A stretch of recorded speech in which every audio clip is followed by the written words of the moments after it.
जागा मिळाली नाही आणि नाटक काय आमदार झाल्याशिवाय सुरू होत नसते. उजेड हाय तवर माझं ऐकून घ्यायला लागते. त्यामुळं मी बी खुश, तुम्ही खुश. दिवसभर उन्हात करपून गेले तुम्ही, आज चांगल्या गारव्याला मी तुम्हाला मिळाले. बरेला न्याय मिळालाय असं म्हणायला हरकत नाही. खरं तर या महिन्यात मी तुम्हाला मिळालंच नसतो. केम्ब्रिजला मला बोलवलं या महिन्यात.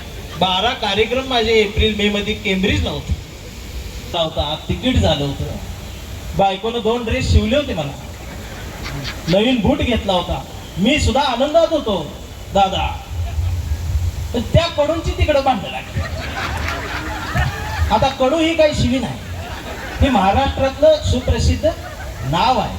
विलनात विलीन झालेलं. हा, त्यामुळं लई टेन्शन घ्यायचं नाही. माझ्या शब्दावर बारीक लक्ष द्यायचं. आम्ही हसवत संपवणारी माणसं आहोत.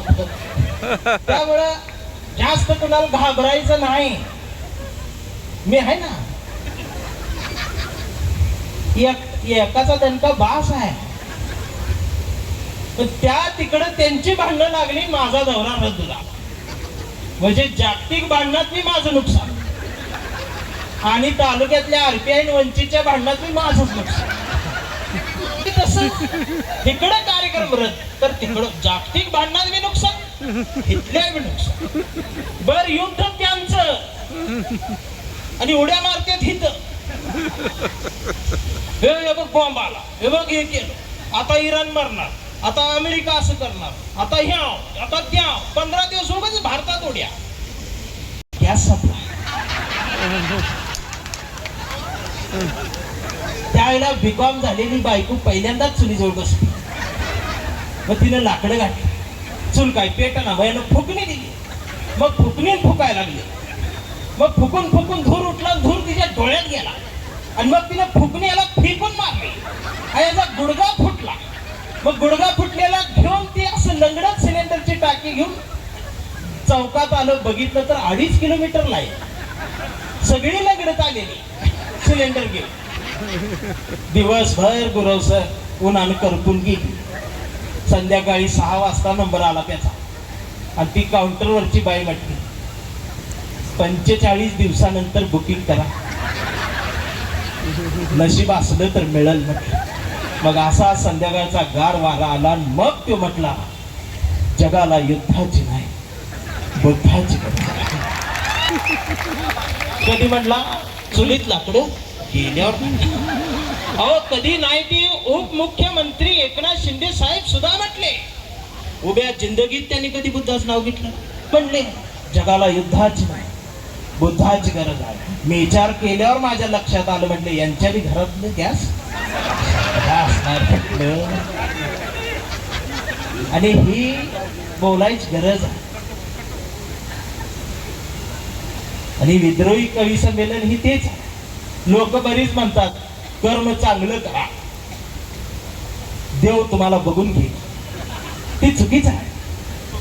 कर्म नीट करा, नीट राहा, देवाच्या आधी विद्रोही कवी तुम्हाला बघून घे असं म्हणतो. अरे आम्हीच जागा आहे ना. जागा हवीच आहे. परवा मी पुण्यात होतो. वेळ आहे म्हण बर का. 4-5 नाव कट आहेत. पुण्यात थांबलो चहा पेत. तर चौकात एक देशी गाय आली. आता देशी गाय ह्यो कुणाच्या काळजाचा विषय मला माहित नाही, पण माझ्या काळजाचा विषय. मी गायकडे बघायला लागलो. पण देशी गाय पुण्यात पहिल्यांदाच ओरिजिनल गाय बघितल्यावर गाय प्रेमी पेटले आणि मग गाय जवळ आले, फोटो काढायला लागले. ज्या नवीन पोरांनी कट्टर हिंदूंनी जी गाय बघितली नव्हती कधी, जर्सी गायलाच पूजत होती, त्यांना कळलं हीच ओरिजिनल गाय. मग त्यासोबत फोटो काढायला लागले, तिला नैवेद्य दाखवायला लागले. गाय एकदम बुजल्यागत झाली. पण जसं जसं तिला निवेद यायला लागला, तिची पूजा व्हायला लागली, गर्दी गोळा झाली आणि गाय पण खुश झाली. मग गायचं सगळी व्हिडिओ व्हायरल व्हायला लागली. आमची गाय आली, आमची गाय आली. संध्याकाळपर्यंत गाय थांबली. पण नंतर ज्यावेळेला याचं राजकारण झालं त्यावेळेला बेन बाजान वरात निघायला लागली आणि त्या कोणतरी फटाकड्या वाजवल्यावर गाय भुजली आणि गाय गेली, पळायला लागली चौकात. बर ही सगळी त्याच्या माग गायच्या, आणि गाय पळत पळत घुसली एका मशिदीत. आता मशिदीत गाय घुसल्यावर ह्यांचं झालं अवघड. ही सगळीच मशिदीच्या गेटवर थांबली. हे आपलं नाही म्हटलं, ती सगळीच तिथे थांबली. बरं गाय आत गेल्यावर तिथं बी कट्टर होते. ते म्हटले त्यांची गाय आपल्यात कशी, ऐसा नाही चलेगा, इसको भगाव. तिथं बी कट्टर. मग त्यांनी गायला पळवून लावली. मग गाय बाहेर आली. तेवढ्यात परत तिची पूजा करायला पुढे आले. तेवढ्यात एक म्हातार होता असं विषय आले. ते म्हटलं, ते कसं म्हटलं, चालणार नाही, ते असं खपून घेतलं जाणार नाही. गाय मशिदीत गेली, ती बाटलेली आहे, आता तिला पवित्र करा. आता मग गाय मुतेपर्यंत थांबली.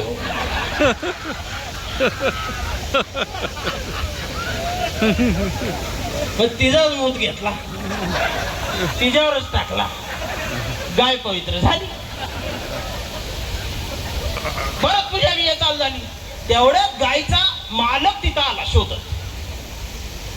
त्यानं सांगितलं, गाय माझे दावणीन सुटून आल्या, वासरू तिची वाट बघताय, मला माझ्या गायीला घेऊन जाऊ दे. सगळे शांत बसले. आता तो मालक त्यानं कासरा धरला, गाय घेऊन चालला. तेवढ्या त्या म्हाताऱ्याने विचारलं, गाव कुठलं? म्हटलं इकडं मुळशीत गाव आहे माझं. परत त्याने विचारलं, नाव काय? अब्दुल म्हटला. आता परत बॉम्ब झाली. परत चिडले पडले, आमची गाय त्यांच्यात जाऊ द्यायची. अहो म्हटलं, वासरू वाट बघताय, मी तिला लहानपणापासून सांभाळलं, पण यांनी सोडली नाही. मग शेवटी अब्दुल मशिदीत गेला त्यांच्याकडे. म्हटलं आपली गाय सोडवा. ते म्हटले, तू येणार का, तू त्यांची गाय पाळलीच का?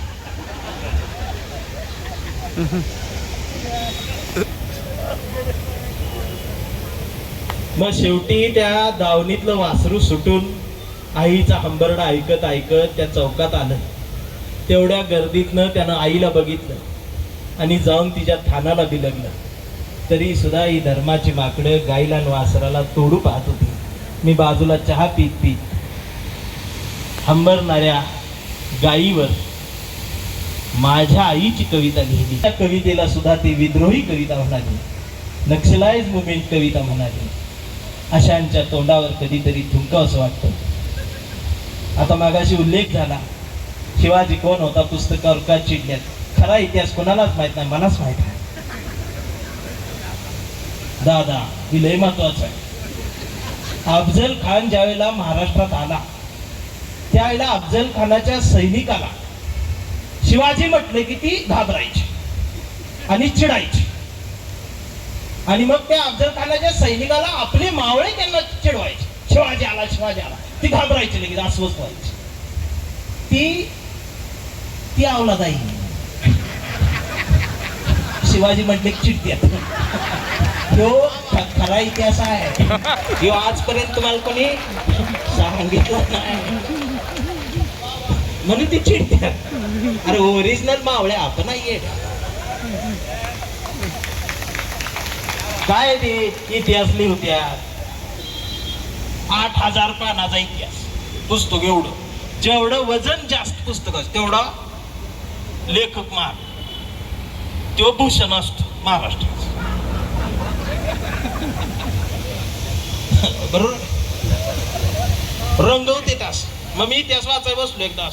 बघा कसं लिहिलंय, महाराज गडावरून खाली उतरतायत, मध्यान रात्र झालेली आहे, चांदणं गडावर शिंपण घालताय, चंद्र महाराजांना पाहून महाराजांना मुजरा करतोय, मावळे तलवार घेऊन उभे आहेत लढाईसाठी सज्ज, आणि घोडा उधळत आलाय.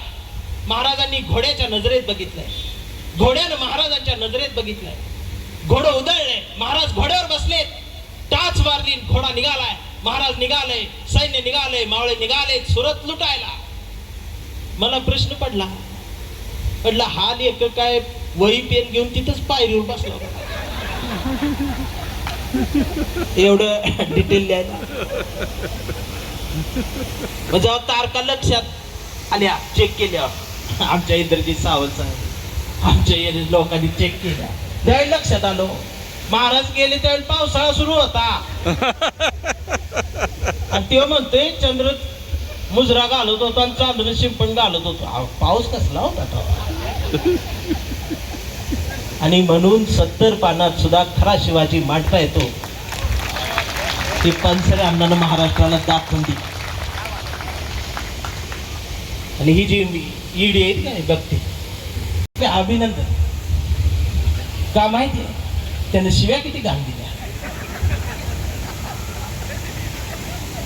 8 मिनिटात 36 आहे. मला प्रश्न पडला त्याची बायको बहीण आई तरी कशी जगत असतील घरात. पण ही चूक कुणाची आहे, आपली आहे. 5,000 रुपये घेऊन निघलं ना शाही बोटावरची, 5 वाजले तरी 4:30 वाजले तरी बाहेर पडत नाही. मतदाना दिवशी रेट वाढवले म्हणते, रेट बरोबर आहे का. आणि मग रेट वाढल्यावर गडी निघतात सगळं. मतदान एकूण जर असलं उमेदवार तुम्ही निवडून दिलं ना, आज ते आई बहिणीवर शिव्या देत आहे, उद्या दारात येऊन आई बहीण मागायला कमी करणार नाही. त्यावेळेला तुम्हाला आठवेल विद्रोहीचा मंडप, त्यावेळेला तुम्हाला आठवेल पुरोगामी चळवळ. त्याच्या आत शहाणं व्हा. तुम्ही कितीही संपवायचा आम्हाला प्रयत्न केलात तरी आम्ही संपणारे नाहीत. जेवढं संपवाल तेवढे आम्ही उगवणारे आहोत. आणि जे उगवतं ते भारतातच उगवतं. म्हणून कवितेच्या ओळी येतात की पाखरांच्या चोचीमधला घास व्हावी कविता, पहिला आणि शेवटचा श्वास व्हावी कविता, कोसळावेत थेंब भुईत, मातीचा वास व्हावी कविता, उगवावा पिंपळ एक प्रवास व्हावी कविता, त्याच पिंपळाच्या सावलीला मानवतेचे गीत गाणारी बुद्ध व्हावी कविता, मी करावे पाखरांच्या हवाली तिला मग शुद्ध व्हावी कविता, हिंदूंच्या कंठामध्ये सलाम अलिकम सलाम व्हावी कविता, मुस्लिमांच्या भाळावरचा नाम व्हावी कविता, इंद्रायणीत तरलेला तुकाराम व्हावी कविता, आणि या देशाच्या मातीत विज्ञान पेरणारे अब्दुल कलाम ही व्हावी कविता. मी करण्यापूर्वी एक अत्यंत महत्वाचं नाव, नंदुरबारच्या मातीतून आलेला आमचा मोठा कवी